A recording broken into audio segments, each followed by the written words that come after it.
Eh ben me revoilà. Je pensais que j'en avais fini. Mais non, encore quelques petites choses à dire qui me semblent importantes. C'est pour ça que je reviens. En fait, pour un peu préciser quand même,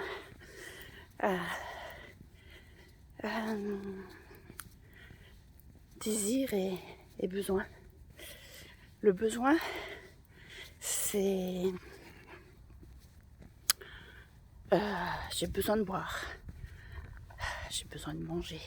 Il y a une notion de tension. Ou alors j'ai absolument besoin de cette robe. Voilà, c'est vraiment une énergie de tension. Tu as un objectif, c'est obtenir. Et tant que tu n'as pas obtenu, tu es sous tension. Et l'être humain n'aime pas être sous tension. Notre système nerveux n'aime pas être sous tension. Donc tu es focus sur cet objectif d'obtenir. Et quand tu as obtenu, tu es tout content parce que tu te sens mieux. Tu as une onde de bien-être qui t'envahit. Mais quand tu es constamment dans le besoin, ça ne dure pas. Donc tu es reparti à la quête. Voilà. Donc oui, quand on te répond quel est ton besoin, si tu écoutes, tu peux en donner. Mais la question, quel est ton désir? Le désir, c'est un élan. C'est un élan de vie vers. C'est quelque chose de spontané. Tu peux pas le préparer, cet élan. Tu peux pas le préparer, ce désir. Il arrive. Et en fait, tu dis oui, tu dis non. Mais c'est tout. Rien de plus. Donc on ne réalisera jamais tous nos désirs. Parce que ça, c'est pas vrai. Éventuellement, on pourrait réaliser tous nos besoins. Et d'ailleurs, c'est ce qui, je crois, quand on est dans ce besoin perpétuel, cette tension perpétuelle, c'est là où on vient se décharger sur l'autre. Surtout si on ne peut pas obtenir l'objet de notre besoin, ou ce qu'on dit l'objet de notre désir. Mais c'est pas le bon mot, je crois. Et quand on n'y arrive pas, cette tension, il faut la décharger. Et souvent, c'est l'autre qui trinque. C'est lui le pas gentil, c'est lui le pas beau, c'est lui qui veut pas. C'est jamais nous. On ne veut pas être responsable, on ne veut pas aller voir. On ne veut pas aller voir ce qui crie en nous, en fait. Bon, voilà, quand on a soif et on a faim, on sait ce qui crie en nous. Mais quand c'est dans d'autres domaines, eh ben, on veut pas aller voir. En fait, on veut pas affronter le manque.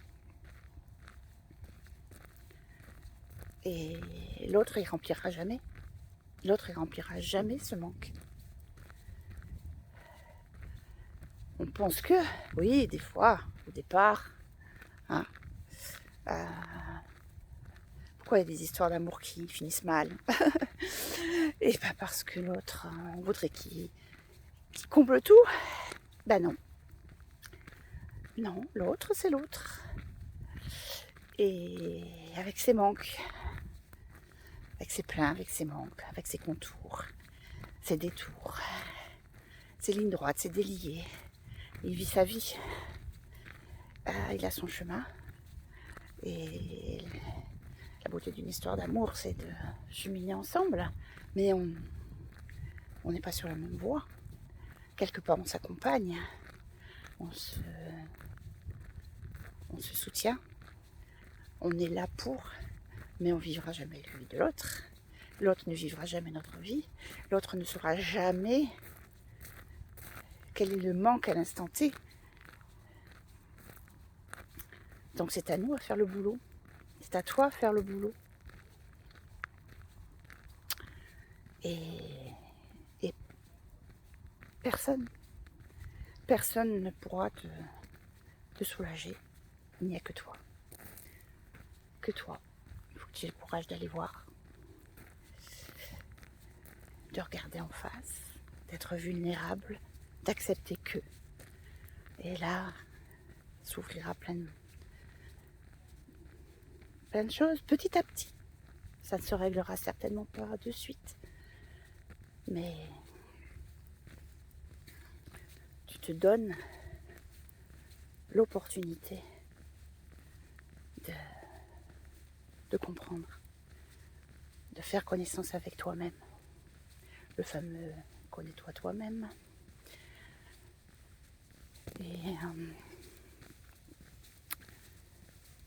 Et voilà ce que je voulais rajouter, peut-être pour que ce soit plus clair, qu'il y ait moins de confusion. Voilà, parce que